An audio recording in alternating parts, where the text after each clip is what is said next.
Ladies and gentlemen, please take your seats. The ceremony will begin momentarily, and please silence all electronic devices now. You are reminded that only official photographers are allowed on the field. Feel free to post photos of the ceremony using the hashtag #BeMore. That's hashtag BEMOORE. We also ask your guests to please refrain from live streaming to avoid interference with the official ceremony broadcast.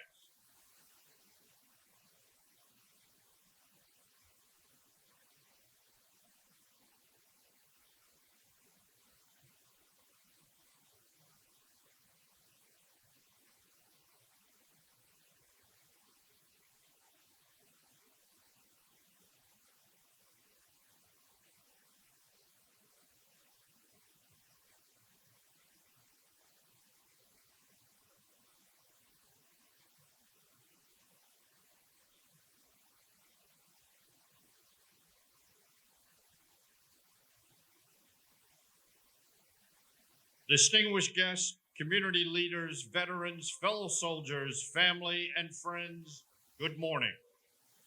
On behalf of the Commanding General of the Maneuver Center of Excellence in Fort Benning, Major General Curtis A. Buzzard, and the MCOE Command Sergeant Major Jerry L. Dotson Jr., welcome to today's redesignation ceremony in historic Doughboy Memorial Stadium.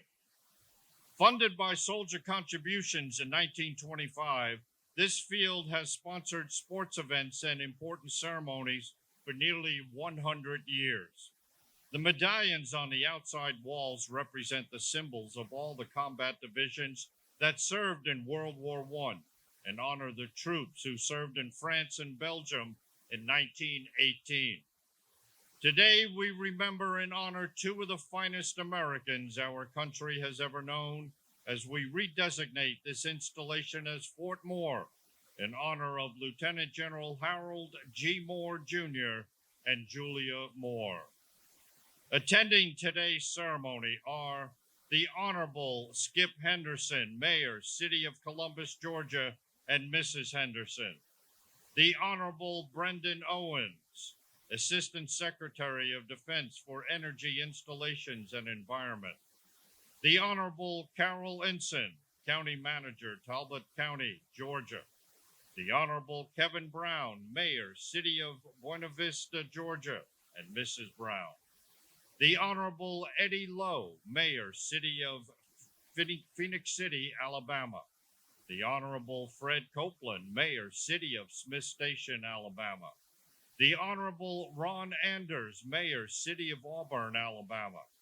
The Honorable Richard Heaton, Mayor, City of Bardstown, Kentucky, and Mrs. Heaton.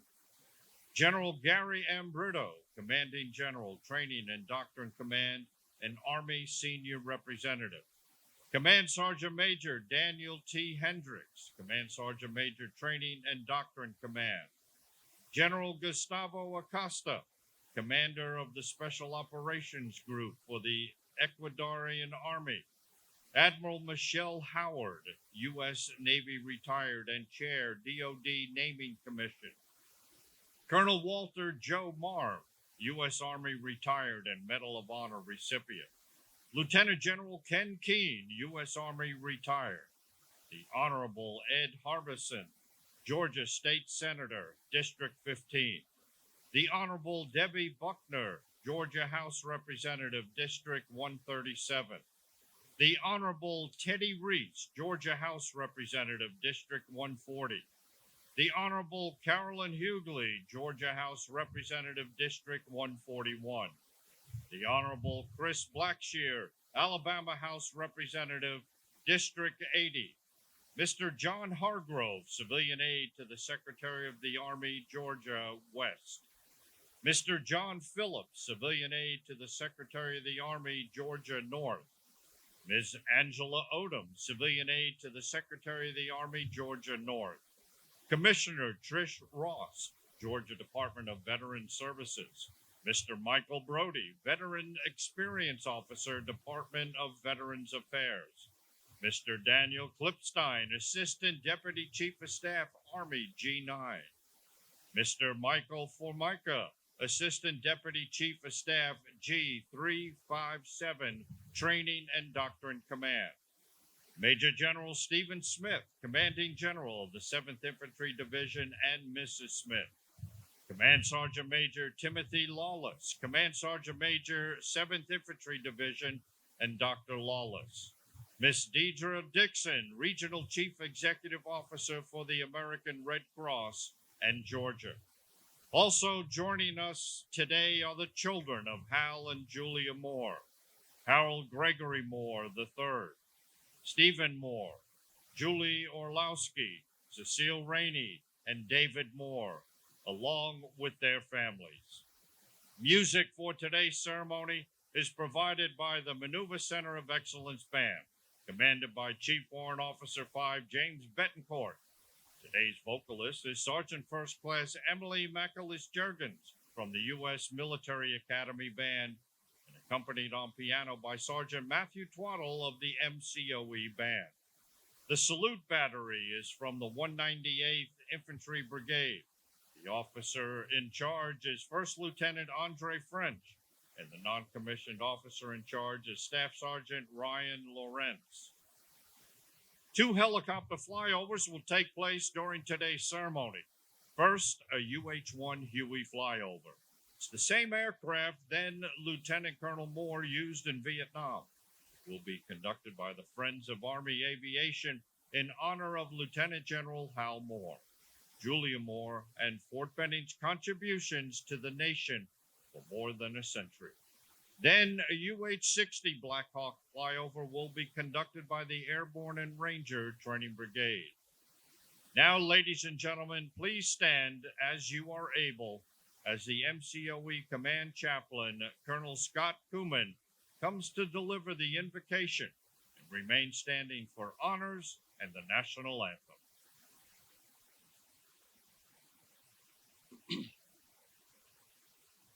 Dear gracious and almighty God, I thank you for the weather that we are experiencing this day. Petition you for your blessing upon this day and this ceremony. Lord, you are the one who renamed Abram to Abraham, Sarai to Sarah, and Jacob to Israel. You gave them new names to give them a new identity and better reflect your purpose and mission for their lives and your people. So today we rename our post in honor of a brave, heroic leader and his extraordinary wife, who were full of vision and character. Together they represented the very best of our local community to better reflect our purpose and mission as the home of infantry and armor. Now, Lord, may you also strengthen us to rededicate our energies individually and collectively to live out our nation's creed, one nation under God, with liberty and justice for all. And may your blessing rest upon us all as we continue our mission to train warriors to defend our nation. This I pray, Lord. Amen.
Oh, say, can you see by the dawn's early light what so proudly we hailed at the twilight's last gleaming?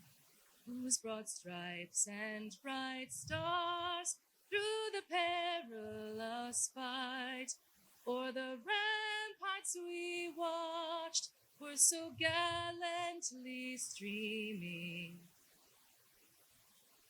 And the rocket's red glare, the bombs bursting in air, gave proof through the night that our flag was still there. Oh, say does that star-spangled banner yet wave o'er the land of the free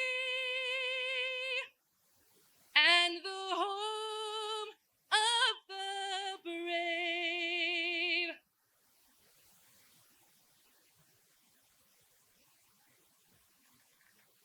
You may be seated.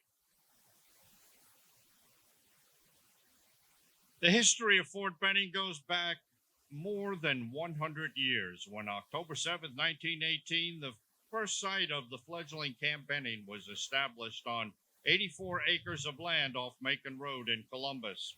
It was quickly realized that this site would not be suitable for expansion or training areas and rifle ranges. So on October 19, 1918, the Bussey Dairy, located 8 miles south of Columbus, was selected as the new home of Camp Benning and the Infantry School of Arms, where thousands of soldiers would be trained on infantry skills and tactics for the Great War in Europe. By 1940, Fort Benning was now well known as the home of the infantry. It was home to several units preparing for large-scale combat operations as the Second World War continued to rapidly expand in both the European and Pacific theaters. The 1st Infantry Division, 4th Infantry Division, and 2nd Armored Division, led by Major General George S. Patton, Jr., all called Fort Benning home as they trained with the weapons, vehicles, and tactics needed to win on the battlefield. On August 16, 1940, the Parachute Test Platoon conducted the Army's first parachute jump over Lawson Army Airfield, ushering in a new era of delivering the infantry to the battlefield. Just under 4 years later, paratroopers from both the 82nd and 101st Airborne Divisions, who were trained by the Parachute School at Fort Benning, would descend from the early morning skies over Normandy on D-Day, June 6, 1944. Fort Benning also played a significant role in the Korean and Vietnam Wars, providing training and support for American troops. When the Korean War broke out on June 25, 1950, the 3rd Infantry Division headquarters and its 15th Infantry Regiment soon departed Fort Benning for combat operations in the Korean Peninsula.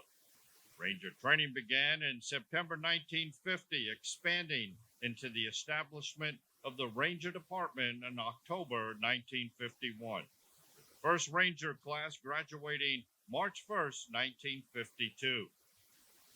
From November 14th to 16 in 1965, 450 troopers of the 1st Battalion, 7th Cavalry Regiment, which had deployed from Fort Benning, led by Lieutenant Colonel Hal Moore and Command Sergeant Major Basil Plumley, airlifted into the Nha Trang Valley, where they battled thousands of soldiers from the North Vietnamese Army at Landing Zone X-Ray.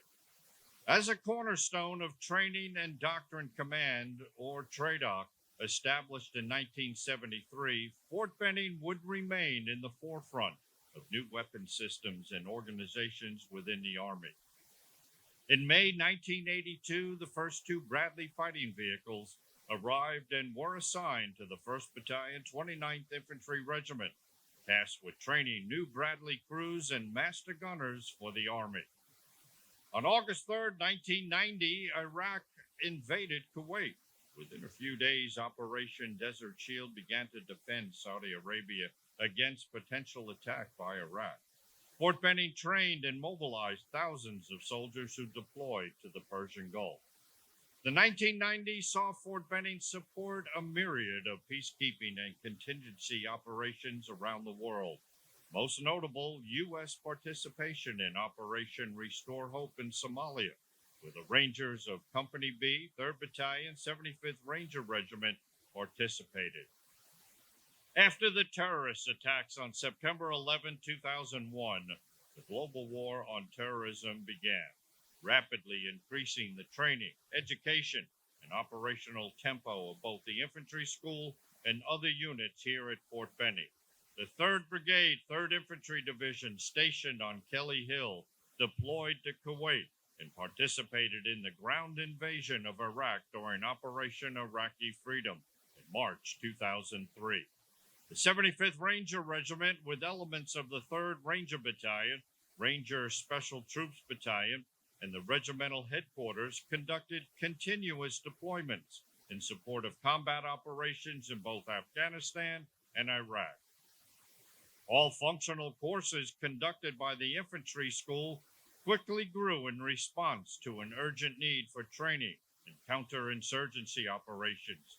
And during the troop surge in Iraq in 2007, Fort Benning quickly adapted to train the increased numbers of infantry soldiers, officers, and NCOs needed for units heading to Iraq. To fulfill the congressionally mandated requirements of the Base Realignment and Closure Act of 2005, Fort Benning and the Infantry School prepared for the arrival of the Armor School and other additional tenant organizations. By 2009, the U.S. Army Infantry Center transformed into the Maneuver Center of Excellence and became the home of both the infantry and armor branches. The 2021 National Defense Authorization Act set into motion a name change for Fort Benning. The Naming Commission selected names that represent and honor the heroism, sacrifices, and values of Army's men and women. Lieutenant General Hal and Julie Moore were selected as the new Benning namesakes for their meaningful and lasting contributions to our soldiers and the Army. Today, Fort Benning, soon to be Fort Moore, remains a vital military installation, serving as the home of the U.S. Army Infantry School and the U.S. Army Armor School, which together make up the Maneuver Center of Excellence, and units including the 75th Ranger Regiment, 1st Security Force Assistance Brigade, Army Marksmanship Unit, and dozens of other tenant units and organizations. This installation has served as a training ground for soldiers from all over the world for more than 100 years, and will continue to do so for many years to come. These soldiers of the past represent the legacy of our Army throughout the history of Fort Benning. Please join me in a round of applause for these legacy soldiers who also represent their unit, the 199th Infantry Brigade.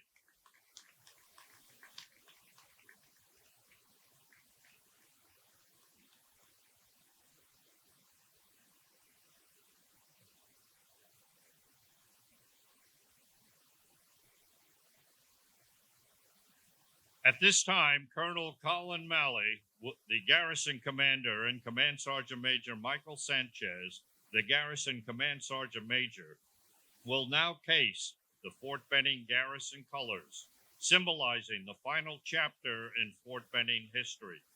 The casing of the colors is a traditional ceremony held by U.S. Army commands to commemorate the unit and its history upon the unit's deactivation.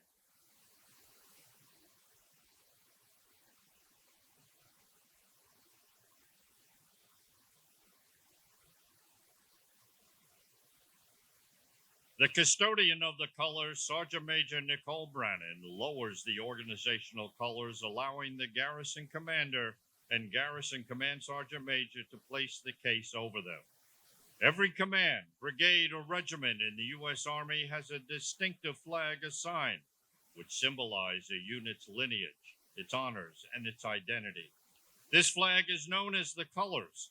This tradition originated for soldiers to recognize the flag or colors of each of their regiments and follow it into battle. When a unit is deactivated and consigned to history, a casing of the colors ceremony is performed. Casing the colors signifies the retirement of the Fort Benning Garrison colors.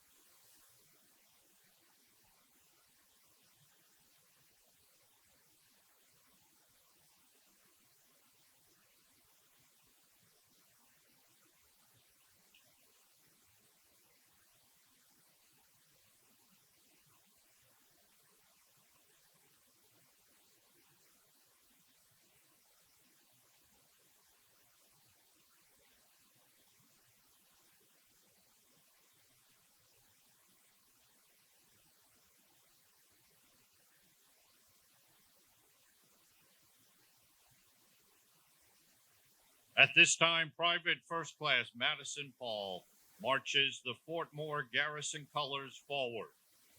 Colonel Malley and Command Sergeant Major Sanchez will uncase the Fort Moore Garrison colors, symbolizing the redesignation of this installation.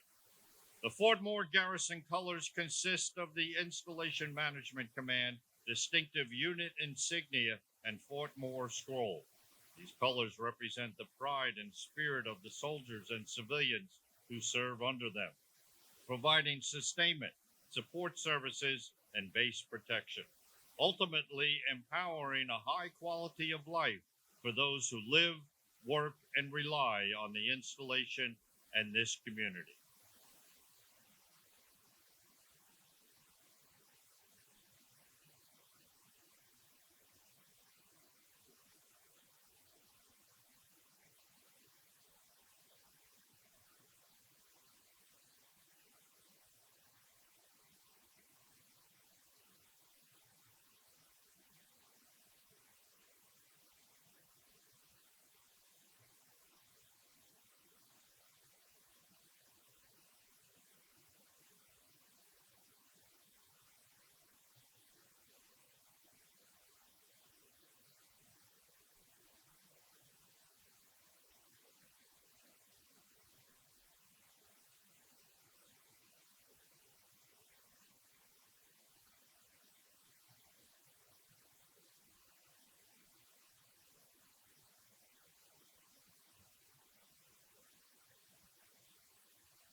Effective 11 May 2023, Fort Benning is redesignated as Fort Moore in accordance with Section 370 of the William M. Mac Thornberry National Defense Authorization Act for fiscal year 2021 and Army General Order 2023-09.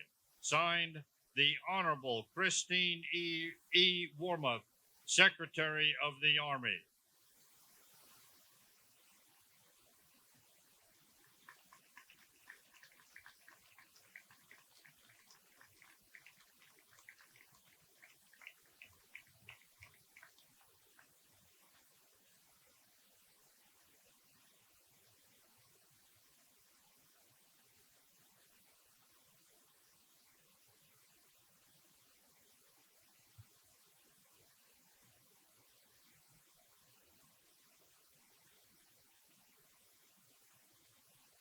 Fort Moore is designated in honor of Lieutenant General Hal and Julie Moore.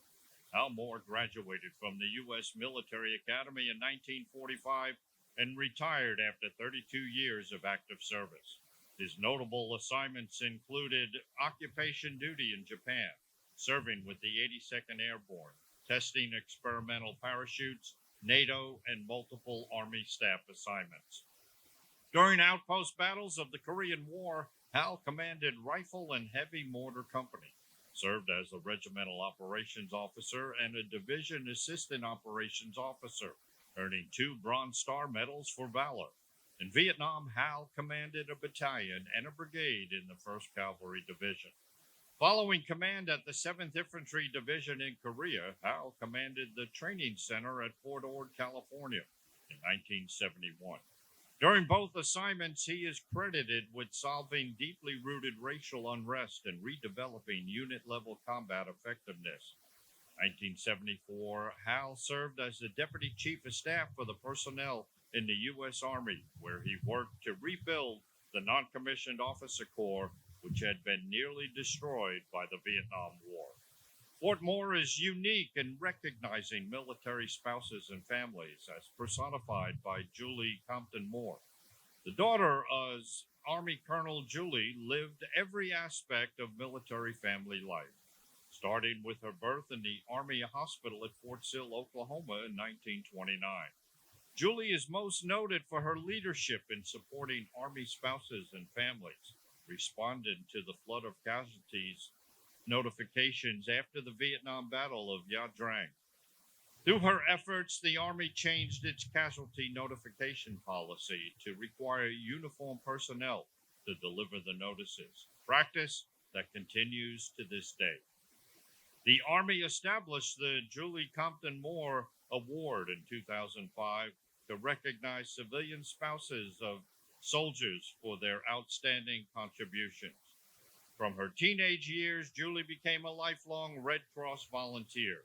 She led many military community support efforts and was an active champion of Army spouses clubs, daycare centers, and other military support organizations. Her work and contributions distinguish her as one of the most influential military spouses in our military history. Now, please join me in welcoming the host for today's ceremony, the Commanding General of the Maneuver Center of Excellence at Fort Moore, Major General Curtis Buzzer.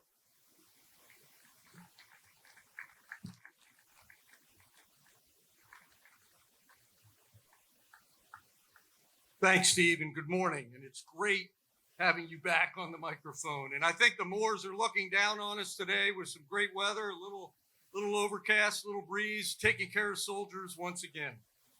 Ladies and gentlemen, distinguished guests, it is my honor and privilege to be the first to welcome you all to Fort Moore.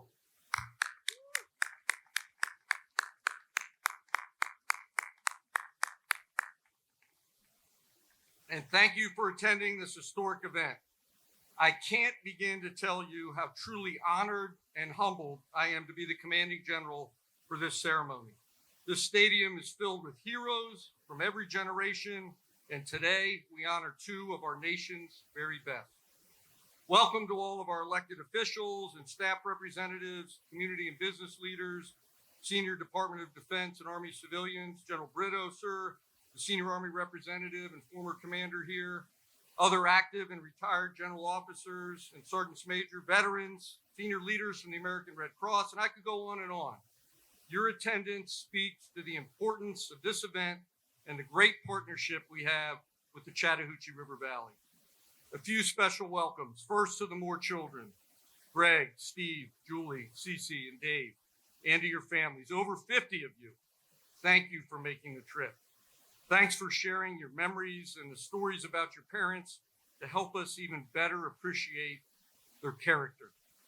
Your presence today is the personal touch that gives this momentous occasion a very special meaning.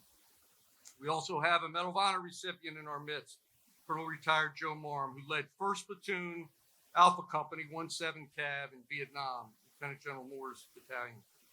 Welcome also to all the veterans, especially those from 17 Cav, the unit Lieutenant General Moore commanded in Vietnam, and all of the other active and retired soldiers from units that the Moores served with throughout their career. I would also like to personally recognize 3 World War II veterans that are here from our greatest generation. Gentlemen, when I call your name, would you please raise your hand so we can recognize you? Stephen Melnikoff, who fought in the 175th Infantry Regiment of the 29th Infantry Division during D-Day landings on June 6th and 7th, 1944, and fought on until the Americans met the Russians on the Elbe River shortly before the German surrender. He was wounded twice during the war and is today 103 years old.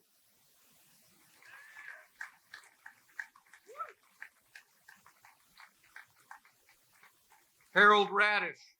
Harold served as a reconnaissance sergeant with the legendary 357th Infantry Regiment, 90th Infantry Division. His unit was overrun on an operation close to the German border, resulting in him being a prisoner of war until the war's end. Harold is 99 years old.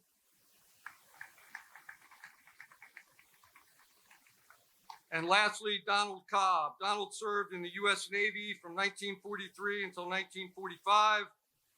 Aboard the USS Murphy as a radioman. During the D-Day invasion, his ship bombarded German positions off Omaha Beach and provided naval gunfire support throughout the operation. Donald is the youngest of these three at 98. Gentlemen, we are grateful for your attendance. Finally, thanks to all the soldiers, civilians, and family members of Fort Moore who are here today. This is really about you. We gather today to pay tribute to two more American heroes, Lieutenant General Harold G. Moore, Jr., known as Hal, and his wife, Julia Moore, known to friends and family as Julie.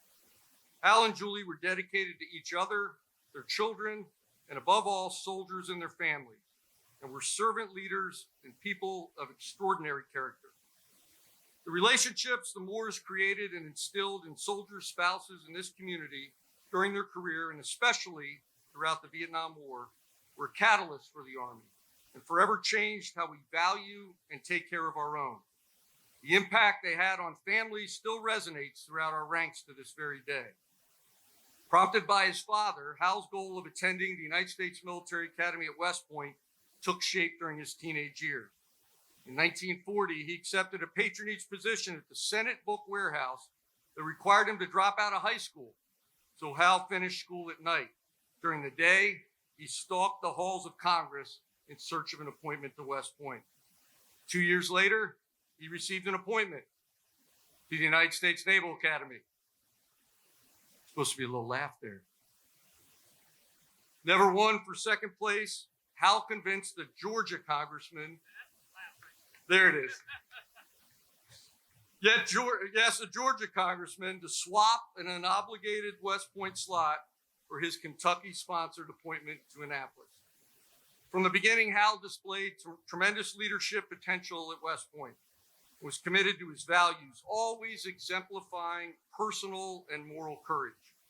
When a fellow cadet, an African-American classmate, Ernie Davis, was to be excluded from a company picnic, Hal immediately objected and threatened to boycott the event. The class respected Hal's gesture and welcomed Davis to the picnic. Later, as the commanding general of Fort Ord, California, during a time of high racial tension, Hal instituted an equal opportunity policy, banning discrimination. He did more than talk a good game. Hal held folks accountable.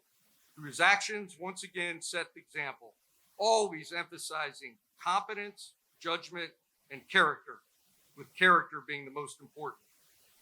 It is well documented that Lieutenant General Moore was a courageous leader who served with distinction in 3 conflicts, World War II, Korea, and Vietnam. Specifically, his actions at Landing Zone X-Ray in the Ia Drang Valley are immortalized in the book, which was later a movie, that he wrote with legendary war correspondent and good friend Joe Galloway, titled We Were Soldiers Once and Young. A former chief of staff of the Army described Hal as, quote, the bravest battalion commander I observed in 3.5 years of combat in Korea and Vietnam. Lieutenant General Moore fought as infantry in Korea, as cavalry in Vietnam, and he was a paratrooper with hundreds of jumps. That's the embodiment of the Maneuver Center of Excellence. He was a true hero who inspired his troops to greatness and earned their respect and admiration in return because he genuinely cared for them. He loved them and they loved him. Leadership, he said, is not about being in charge. It's about taking care of those in your charge. As a leader, Hal Moore epitomized our Army's values and also developed his own principles of leadership. One of the most being, quote, 3 strikes and you're not out. He believed leaders must exude self-confidence, a positive attitude, and the will to win, and that there was always one more thing one could do to increase the odds of success. Because in war, he said, there are no second-place trophies. Lieutenant General Moore accomplished many things in his life, but none would have been possible without the love and support of his wife, Julie. Much like her husband, Julie Moore was a visionary, a crusader of seeing things done right. It could not have been easy for her. Army spouses and families don't sign on to serve, yet they're called to do just that in support of their soldiers. Soldiers put their lives on the line to protect our country and its citizens. They endure long deployments, dangerous missions, and challenging conditions, often far from home and loved ones. Spouses and families left behind also sacrifice greatly, managing households, raising children, and coping with the stress of having their loved one in harm's way. These sacrifices are not only physical, but emotional as well, as they must navigate the challenges of separation and the uncertainty of what lies ahead. Army families of those deployed live a life of waiting and hoping. Most soldiers return, yet some make the ultimate sacrifice. When Julie watched on national television a Walter Cronkite interview of the family of Sergeant Jack Gell, she was distraught when she realized they were notified of his death by telegram, delivered by a cab driver.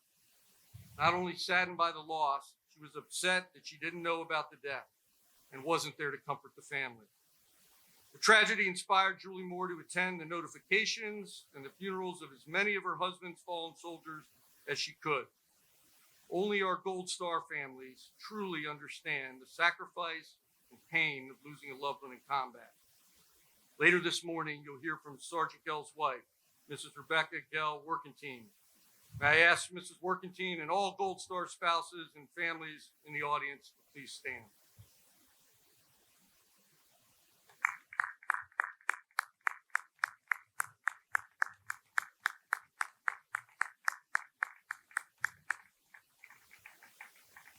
Ladies and gentlemen, these families have endured the unimaginable loss of their loved one, yet despite this incredible cost paid in service to their nation, they remain steadfast, the embodiment of strength and resilience, and they are an inspiration to us all.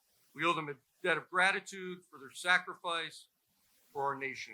Please give them another round of applause. You may take your seats.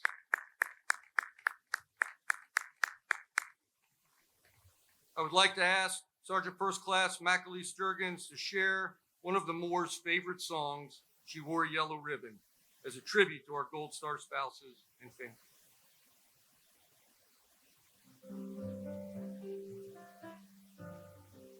Around her neck, she wore a yellow ribbon. She wore it in the springtime and in the month of May.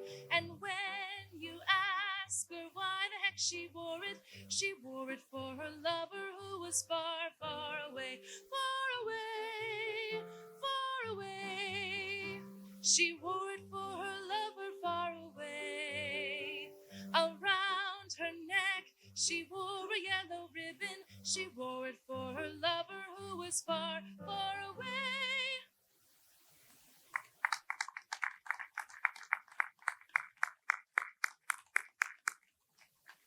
Thanks, MJ. The yellow ribbon has become a symbol of support for the military. The lyrics convey a message of hope and represent the connection between military service and the love and support of those left behind. This connection is clear. When a soldier serves, their spouse and family also do. Such was the case with Julie Moore. In addition to being a lifelong Red Cross volunteer, she had a hand in improving services for spouses and families. Her leadership and commitment to supporting soldiers and their families led to the development of what we now know today as Army Community Services and the modern day casualty notification process. Together, Hal and Julie Moore embody the very best of our military and our nation, and the renaming of this installation as Fort Moore is a fitting tribute to their lifelong dedication to the Army and its soldiers and their families. And by honoring them, Fort Moore also recognizes the sacrifices of all veterans, especially highlighting those from Vietnam. And it also reinforces the important role Army spouses and families play in the success of our military. The Moore name is no stranger to this installation. Hal began his career here. He trained and commanded here. He and Julie raised their family here. Hal and his soldiers stood on this very field before deploying to Vietnam. Julie changed how the Army notified and cared for the families of our fallen here. And ultimately, Hal and Julie chose to be interred in our cemetery here amongst their troopers. Hal and Julie's lives came full circle here. They are part of the fabric of this post. As we rename this installation, it's important to remember its proud heritage, which dates back to October 1918. For over a century, this post profoundly impacted our nation and our world, shaping the course of history. In the 1920s, then Lieutenant Colonel George C. Marshall overhauled infantry training with a special emphasis on tactics. In the 1930s, the Tank Infantry School developed combined arms warfare doctrine. In the 1940s, the Airborne Test Platoon conducted the first military jumps from low altitude. And Lieutenant General Moore's battalion, 17 Cav, developed air assault tactics with helicopters that were introduced during the Vietnam War. Today, we continue to innovate at light speed with the integration of advanced technologies, new weapon systems and vehicle platforms, and new training and doctrine. As we move forward into the 21st century, we must look to the future and the challenges and opportunities that lie ahead. Our Army and the decisive land power force that trains here will remain integral to the defense of our freedoms and our way of life. Our mission at Fort Moore is central to our Army's success. This is where our country's national treasure, its sons and daughters, come to train. And we make a handshake with America every time they arrive. And we maintain the trust and confidence of the American people. New trainees, soldiers, and leaders come here to be better. They come here to begin their careers in the service of their country, to learn the basics from our outstanding drill sergeants, prepare to be non-commissioned officers. They come here to prepare to lead platoons, troops, companies, battalions, squadrons, and brigades. And the leadership lessons they learn here are key. The words of Hal Moore, quote, "The most important thing I've learned is that soldiers watch what their leaders do. You can give them classes and lecture forever, but it is your personal example they will follow." Bottom line, we at Fort Moore make our Army better, and the operational force relies on us to deliver. I can't think of a more powerful or important mission, and we must stay on the cutting edge because the character of war, the means and ways we fight, is always changing. But the nature of war remains the same, a brutal contest of wills that demands cohesive teams of soldiers who are fit, disciplined, highly trained, have the will to win, and epitomize the warrior ethos. Because in war, winning matters. As Hal Moore said, there is no second place. But we are at the epicenter of winning at the Maneuver Center of Excellence. This is exactly what we do. Our name may be changing, our mission is not. We will continue to train soldiers and leaders to fight and win in the crucible of ground combat, and there is no more important place to be right now than Fort Moore. Lieutenant General Hal and Julie Moore were courageous leaders and visionaries whose lives exemplified duty, honor, country. And each time we pass through the gates, their legacy will inspire us. The home of the Infantry and Armor Forces will be named after two people who not only embodied, but demonstrated the Army's values, one on the battlefield, the other on the home front. Fort Moore is a name our soldiers and our mission deserve. Because when recruits sign on to be all they can be in the Army, they come here to be more. Let us remember the words of Hal Moore, who once said, "The soldier is the Army, and no Army is better than its soldiers." We must continue to take care of our soldiers and their families, and always remember those who made the ultimate sacrifice. This is the example the Moors set for us. And from this day forth, there's a challenge. We must live up to the Moore name each and every day. Thank you all again for joining us for this historic event. It is now my pleasure to introduce our next guest, Colonel Retired Tony Nadal. Tony commanded Alpha Company, 1st Battalion, 7th Cavalry Regiment, and fought in the Yadrang Valley with Lieutenant General Moore. Please welcome Colonel Nadal.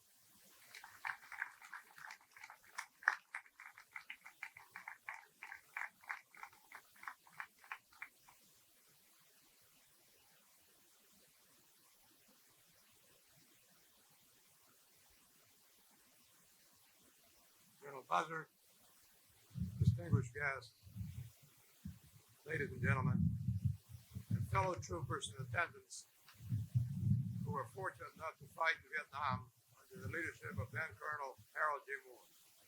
Good morning, and thank you for today. My name is Tony Nadal, and if you have to go to war, you want to go with the best. We did. It is my privilege today to tell you about my friend and the greatest soldier I've ever known, Lieutenant General Harold J. Moore II. I had the opportunity and good fortune to serve under General Moore's command and experience his leadership on many occasions. One such opportunity was when I commanded A Company, 1st Battalion, 7th Cavalry, during the Battle of LZX-Ray. Before I extol General Moore's talent, his superb leadership, moral values, and explain why he was the best soldier I ever served with, I wish to recognize some of the folks in the audience who served under his command. These soldiers were instrumental in our survival and success during the Battle of LZX-Ray on November 15 and 16, 1965, where understrength infantry battalion overcame 2 days of attacks by 2.5 North Vietnamese regiments. Will the following gentlemen, colleagues, and friends please stand and as able and remain standing? First, Joe Marr. Joe commanded my 2nd platoon. Joe earned the Medal of Honor for attacking the enemy at great risk to his life and destroying a machine gun position where the North Vietnamese were firing on our soldiers. Secondly, Ernie Savage. Ernie was a member of B Company and earned a Distinguished Service Cross. As a young sergeant E5, Ernie's platoon found itself surrounded by enemy forces. Due to casualties in the chain of command, Ernie became the platoon leader, a young E5 22-year-old. Through his competence and courage, he managed to hold the position, prevent more casualties among his troops, and await the arrival of the 7th Cav to bring him back home. Next, as I said, I commanded A Company. I'd like to present the company commanders of B Company and C Company. Both retired colonels, John Herron and Bob Edwards, commanded companies respectively. They did so with tireless courage and professionalism. Early during the battle, Colonel Edwards was seriously injured when he was shot through the shoulder. With no relieving officer available to reach the company to relieve him, he continued to command and control his company for several hours. I personally owe a huge thanks to Colonel John Herron, without whom I would never have been able to join 1/7th Cav. But that's a different story. In addition, I would like to recognize the men who carried rifles and machine guns during our assault, and those who took care of the wounded. May I ask for anyone who fought at LZX-Ray to join us in standing? Anyone here who was there?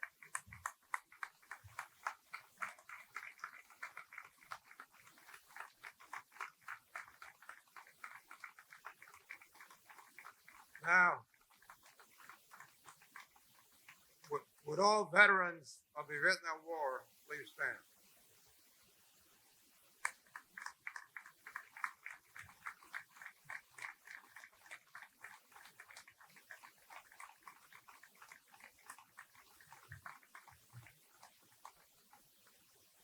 Ladies and gentlemen, these are my heroes and my friends. Would you please join me in a round of applause for all of them?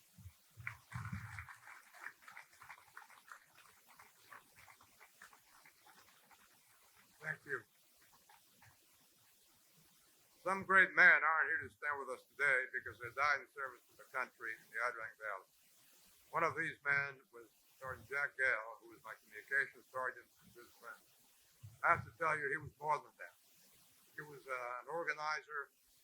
He kept my command post running, and he passed away, died in the battle, standing right here next to me. 2 other soldiers that were here and here also died. Same thing. Myself and the other great upgrade. And to this day, I wonder why. How could that be? 2 soldiers killed here, and 1 killed here.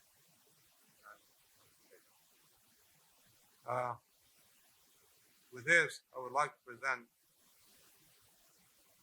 Jack Gell's wife, Carolyn Workentine.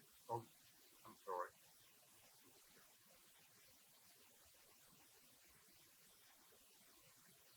Rebecca Workenstein, and she's escorted by her daughter Caroline. Rebecca wrote a poem shortly after she unexpectedly became a young widow.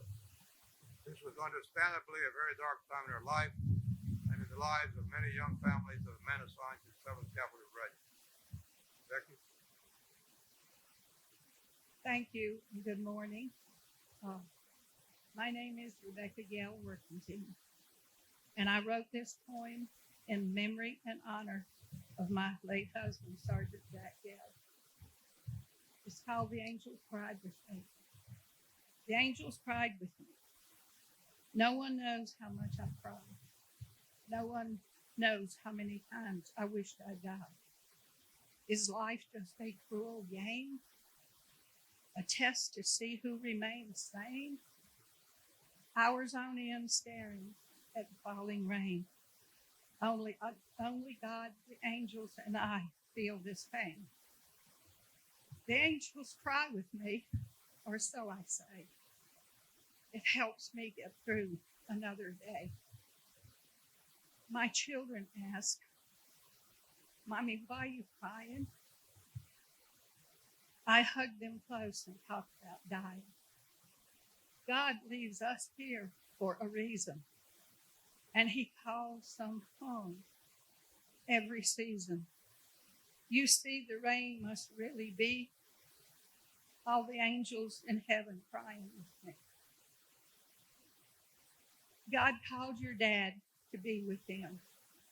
I know in my heart he is now one of them. God must have really needed your dad to call him away and leave us so sad. He must have needed him even more than we. One day we'll all know why it had to be. Please understand this was a dark time in my life, a time I wasn't sure if I'd get through. Without the care of my chaplain, Lieutenant Colonel Lewis M. Jackson, and his lovely wife, Mary Nell, I found support in the Gold Star wives and the Army families around me, especially Shirley and Sergeant John Rangel Jr. I gained strength from my children. 9.5 years later, I rediscovered love with John Workington. I discovered purpose while founding the Queen City chapter of Gold Star Wives. I found companionship at gatherings and reunions across the country. And I found great friends like Tony Nadal, who made sure that I was always invited to those reunions. Thank you. And I'd like to present my daughter, my second daughter, third daughter. This is Carol Gail Federici. Thank you, Mom, for sharing this deeply moving and impactful part of all of our lives, and for being a strong, loving mother and a strong military wife. We suffered the greatest loss a military family hopes they never have to. It changes your life's trajectory. We sadly never got to know our father, but our mom stood proud and firm in keeping his memory alive with us always. I'm proud to be an Army brat. I'm thankful and grateful for family, military families, and all the incredible soldiers who served along my father, Sergeant Jack Gale. With that, I turn it back over to his company commander, a man we all greatly respect, Tony Nadal.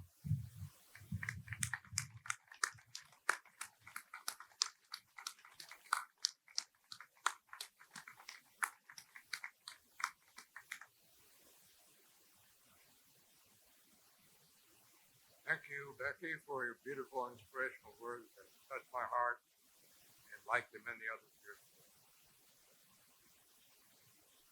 Leaders like General Moore, who set the example for the rest of us to follow. His character, competence, and professionalism was evident in everything he did and every part of his life. General Moore was the best soldier I ever knew or worked with. Many who served with him in combat in Vietnam share this opinion.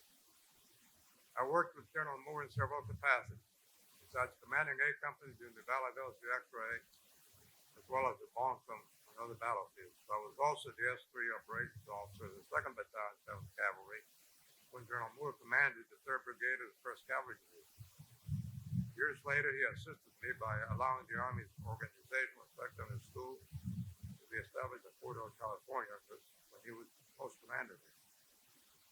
One of his attributes that I admired a lot is that he didn't command from his helicopter. General Moore led from the ground where the soldiers could see him, where he shared the danger, and where he could sense the urgency of the situation. He always demanded excellence. Assuming commander 1/7th Cav, Colonel Moore required all trophies, second place or lower, to be removed from the trophy case. The goal was to win, he said. There is no second place in combat. General Moore was an officer who best epitomized the West Point motto of duty on our country. He cared about the soldiers and their families.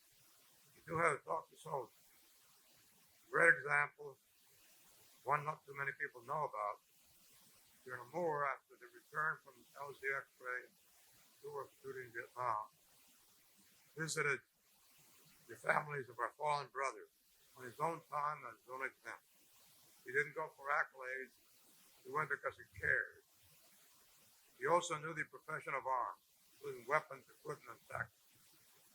He was a student of military art and a reader of military history. He was always alert to changes in situations, and he always told the truth. There were no reports that we were doing better than we actually were. If we weren't doing well at something, he let the world know. That didn't happen very often. As he exemplified at LZ X-ray, as circumstances changed, he remained calm. He didn't shout at people, and his demeanor helped assuage the fears and anxieties of others while inspiring them to perform to the best of their ability. Above all, I want to speak to General Moore's courage and commitment to his troops.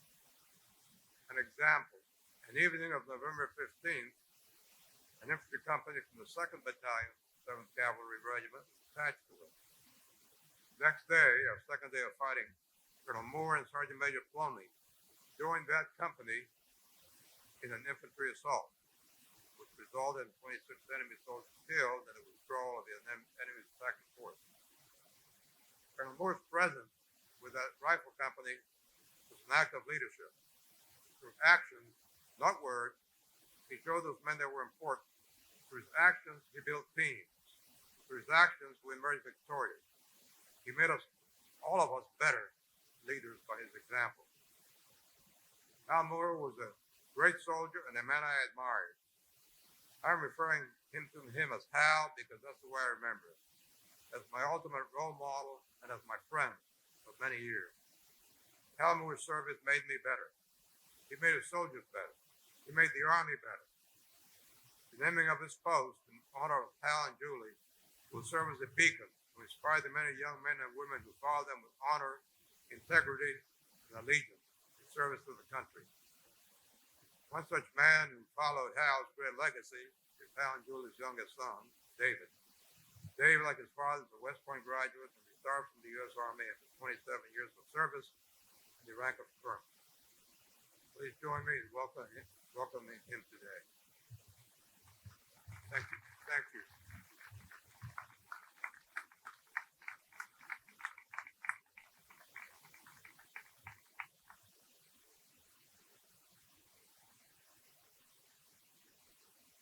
Thank you for your great words about my father, Tony, and my mother as well. What a tremendous day for me and our family. General Brito, distinguished guests, Admiral Howard, naming commission. I'd also like to highlight the men of the 3rd Brigade, 17, 27, and other supporting units thank you for bringing me as Hal Moore's son into, as Dad would say, your perimeter and being a member of your perimeter and allowing me to know you and know your service and your honor and your character and your dignity. That's incredibly important. I also like to highlight my West Point class of 1984. We travel well, we party hard. Can I hear something from the class of 84? There we go. Thank you for my classmates who came here, not only because it was free alcohol, but because you wanted to see this momentous occasion. On behalf of my siblings, Greg, Steve, Julie, Cecile, thank you for being here. We believe the redesignation of Fort Benning is unique in that by Hal and Julie Moore's example, we recognize Army families as essential to Army readiness and mission accomplishment.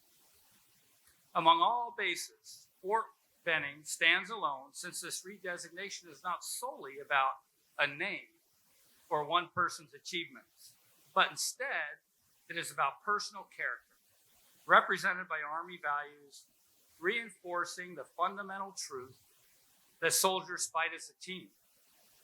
On the battlefront, that team is their small unit. On the home front, that team is their family. In our home, Mom and Dad were the nucleus of our family. And the great love they shared for one another radiated to everyone in their orbit.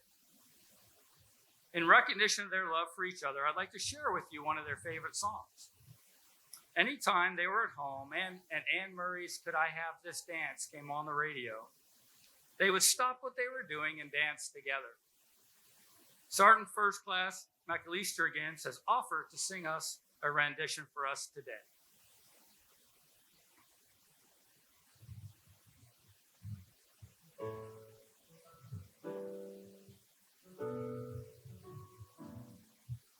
Always remember the song that was playing this time we danced, and I knew as we swayed to the music and held to each other, I fell in love with you. Could I have this dance for the rest of my life? Could you be my partner every night? When we're together, it feels so right. Could I have this dance for the rest of my life? Oh, and when we're together, it feels so right. Could I have this dance for the rest of my life?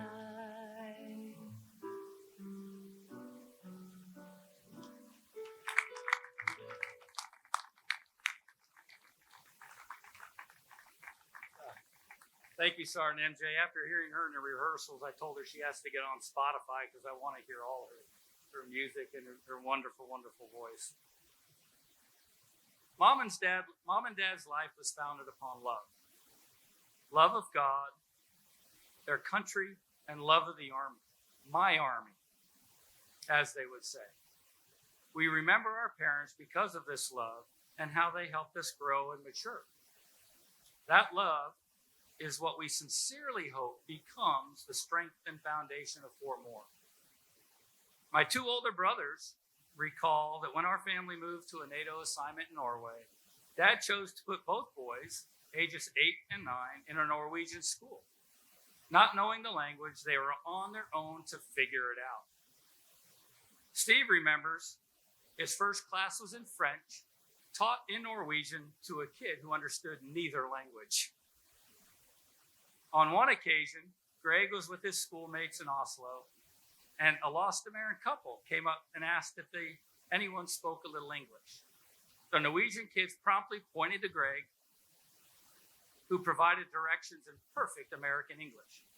As the couple departed, he heard them say, "These Norwegian kids are really smart. That boy speaks excellent English."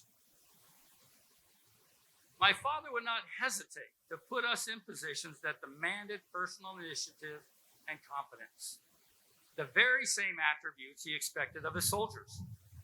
Mom and Dad taught us to embrace uncertainty and go find the answers.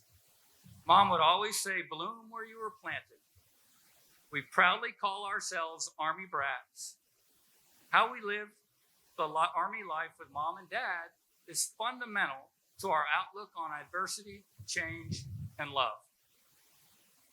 Amidst the turbulence of military life, our parents strove to maintain love and stability. It was the little things that, with time and perspective, were the big things. They shipped Julie's beloved parakeets and hamsters to Korea and back when other parents might have simply rehomed them. Mom even made an emergency run to a pet store when a parakeet suffered an untimely death, to be talked about later, before the reception that they were hosting General Westmoreland. Love, support, and commitment, even when the logic of the situation would otherwise dictate an it can wait moment. Our parents instilled a love for physical fitness, the outdoors, and travel in all of us.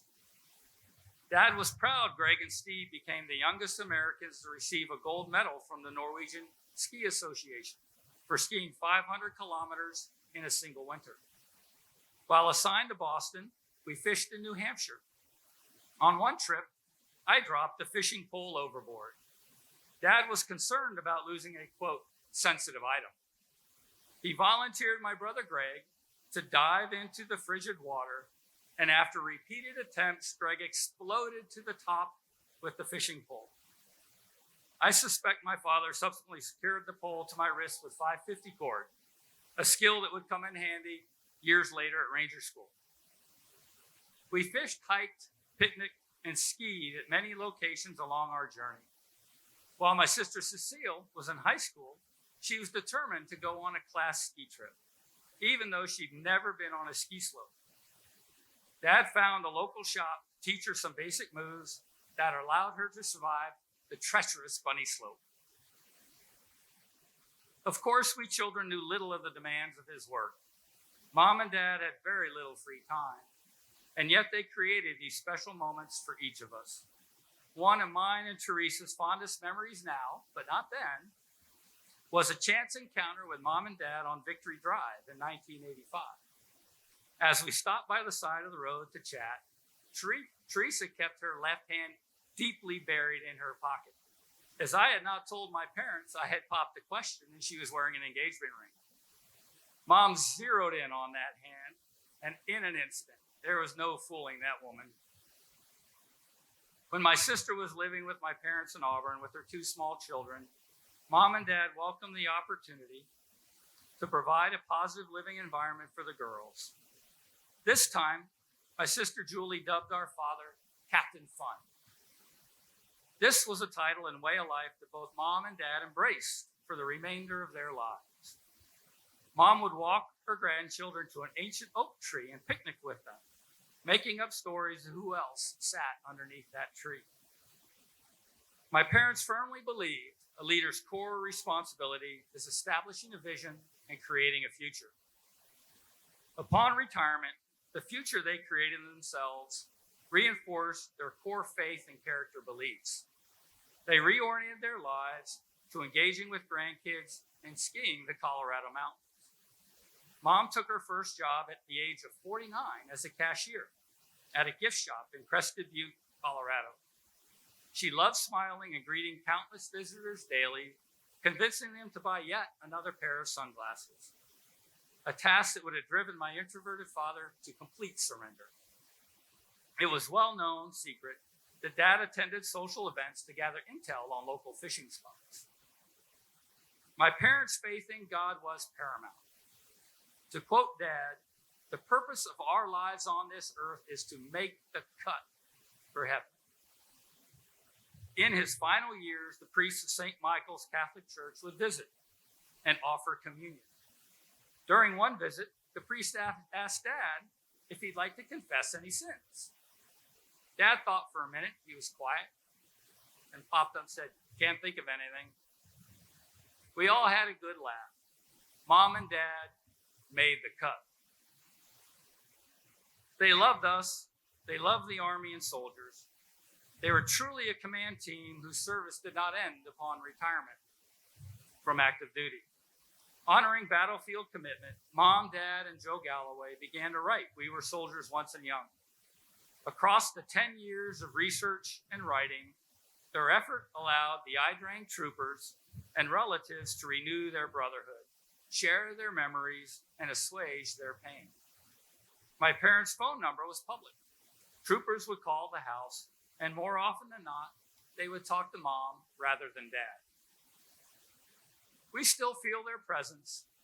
Julie seems to get most of the signs from Mom and Dad these days. Mom loved butterflies, so when we see a butterfly, we say, "Hi, Mom." Our family is deeply grateful that our parents will be honored, remembered, and held as role models for the generations of Army soldiers in these stands and to come. They loved each other. They loved us. They loved the Army and their beloved troopers, so much so that my father's last wish was to be buried among his troopers here at the Post Cemetery. The same troopers my mother referred to as their sons and brothers, and with whom she is buried as well. Major General Buzzard, honored guests, thank you so much for having us on this great day. And as Dad would say, drive on.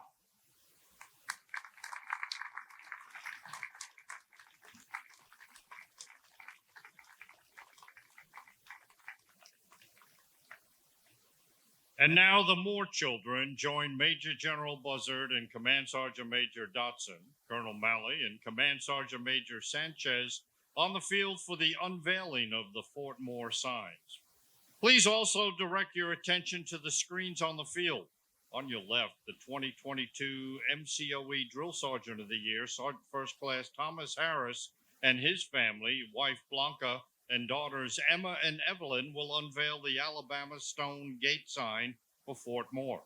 And on your right, the 2023 AUSA Family of the Year for the Chattahoochee Valley, Lieutenant Colonel Courtney Dean, commander of 1st Squadron 16th Cavalry Regiment, and his family, wife Tut McCracken, and sons Connor, Colin, and Killian Dean, will unveil the Legacy Boulevard Stone Gate sign in Georgia.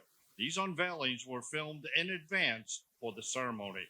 And now for the unveiling, may I ask everyone, please join me in a countdown at 5, 4, 3, 2, 1. Welcome again to Fort Moore, Georgia, home of the Maneuver Center of Excellence.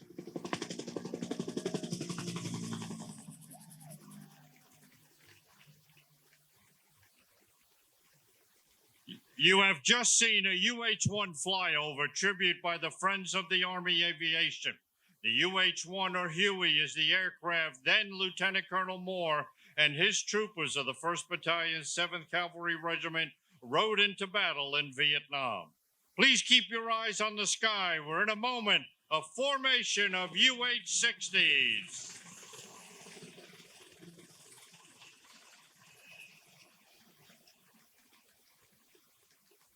These Black Hawk helicopters are how today's soldiers arrive on the cutting edge of battle to close with and destroy the enemy.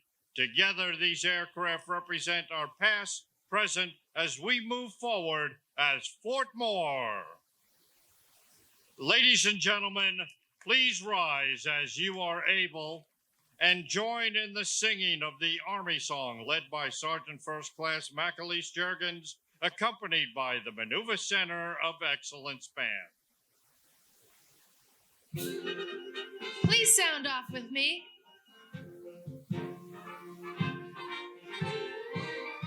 March along, sing our song with the army of the free. Count the brave, count the true, who have fought to victory. We're the army and proud of our name. We're the army and proudly proclaim.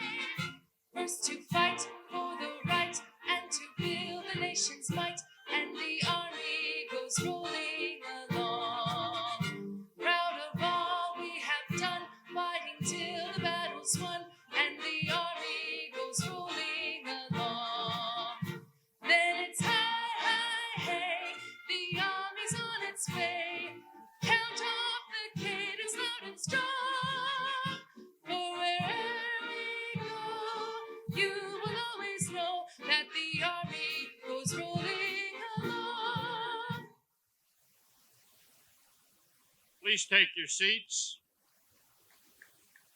On behalf of the Maneuver Center of Excellence and Fort Moore, Commanding General Major General Curtis Buzzard, we thank you for your attendance at today's ceremony and express many thanks to all who made this day possible. Please remain in your seats as the extended Moore family takes an official photo in front of the Moore sign. The ushers will direct you when you may leave. The Moore family will be leaving to your right, and we ask that the rest of the visitors please exit the stadium to your left. As you are waiting, please note a new Moore Gallery opens at the National Infantry Museum at 1 o'clock this afternoon. All are welcome to attend. In a few minutes, the Moore documentary will air for those who wish to remain in the stadium. Thank you again for being part of this historic occasion. May we continue to honor the legacy of Hal and Julie Moore and the Army as we move forward as Fort Moore. One force, one fight, be all you can be, and be more.